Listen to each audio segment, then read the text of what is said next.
Hello বন্ধুরা, এখন আমি প্রিয়ামণি অভিনীত গুড ওয়াইফ বলে একটি তামিল ওয়েব সিরিজের রিভিউ করতে চলেছি, যেটা আমি হিন্দি ডাব ভার্সন দেখলাম জিও হটস্টারে।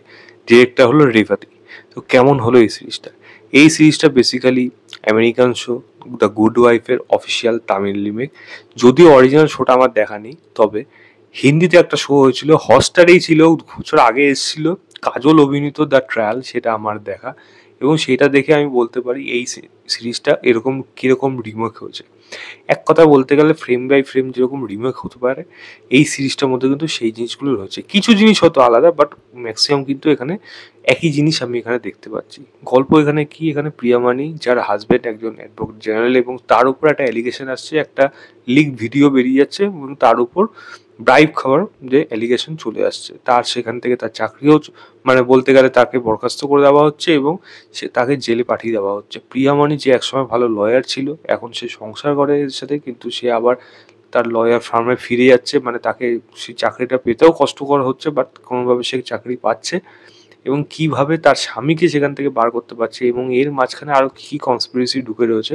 তার স্বামী কি সত্যি নির্দোষ, মানে সে কি সত্যি ওই লিক ভিডিওর মধ্যে ছিল নাকি, এবং সত্যিকারে কি ব্রাইব খেয়েছিল। এতে বেশি জানতে হলে আপনাকে হটস্টারে গিয়ে 6 এপিসোডে এই সিরিজটা দেখতে হবে। ডিউরেশন হলো 32 মিনিট থেকে 42 মিনিট। তো প্রায় 3.5 ঘন্টা মতো সময় লাগবে। তো কেমন হলো যদি জিজ্ঞাসা করেন, দেখুন অরিজিনালটা যেহেতু আমার দেখা নেই, বাট আমার দ্য ট্রায়ালটা দেখা। ট্রায়ালও যে খুব ভালো হয়েছে তাও কিন্তু না। ট্রায়ালে একমাত্র ভালো জিনিস ছিল সেগুলো, সেখানে পারফরমেন্স ভালো ছিল। ওই কাজল, যিশু সেনগুপ্ত, তারপর ওই কি সাম খান, ওনার নামটা আমার এই মুহূর্তে মনে নেই, ডন টুতে ছিল তাকে। এদের পারফরমেন্স কিন্তু ভালো ছিল। এই সিরিজটার মধ্যেও সেই জিনিসটাই হয়েছে।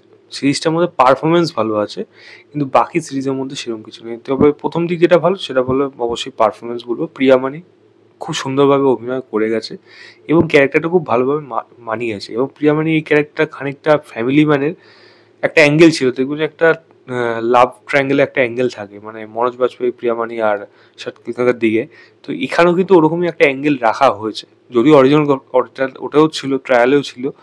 তো এখানেও কিন্তু সেরকম রাখা হয়েছে। তো কাইন্ড অফ একটা সিমিলার জিনিস প্রিয়ামানির মধ্যে দেখতে পাচ্ছিলাম, যেটা ফ্যামিলি ম্যানও দেখেছিলাম, এখানেও কিন্তু সেরকমই মনে হয়েছে। তার পারফরমেন্স ভালো, আমি এটুকু বলতে পারি। তার হাজবেন্ডের রোলে যিনি অভিনয় করেছেন তারও পারফরমেন্স ভালো।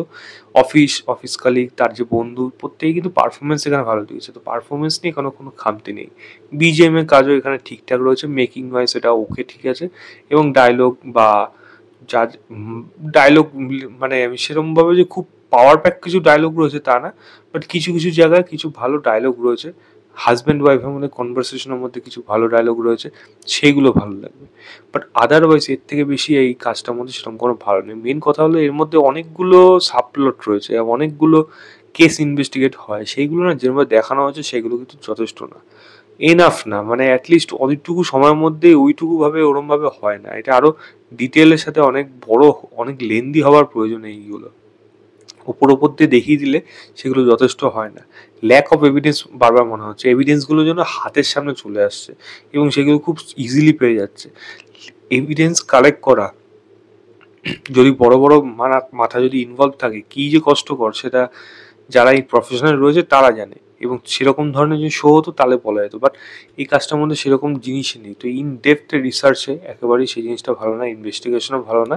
প্লাস এখানে যে ফ্যামিলি অ্যাঙ্গেলগুলো যেগুলো দেখানো হয়েছে সেইগুলো না ওয়েল এস্টাবলিশ না। আপনার যে ইমোশনাল অ্যাঙ্গেলটা বা এই যে মহিলাটার যে তার যে দিকটা, এটা তো উমেন সেন্ট্রিক কাজ, তো তার যে দিকটা, তার যে কষ্টের জায়গাটা সে পারফরমেন্স দিয়ে বার করছে। কিন্তু আপনি যদি রাইটিংয়ের দিকে ভাবেন, সেখানে যে আপনি খুব একটা ভালো কিছু পাচ্ছেন বা কিছু মনে থাকার মতো থেকে যাবে এমন কোনো ডিসিশন সে নিচ্ছে, সেরকম হয়তো স্ক্রিন প্লের মধ্যে লেখা হয়েছে, সেরকম আপনি খুঁজে পাবেন না। ডিরেকশনও বলবো খুব একটা বেশি ভালো না।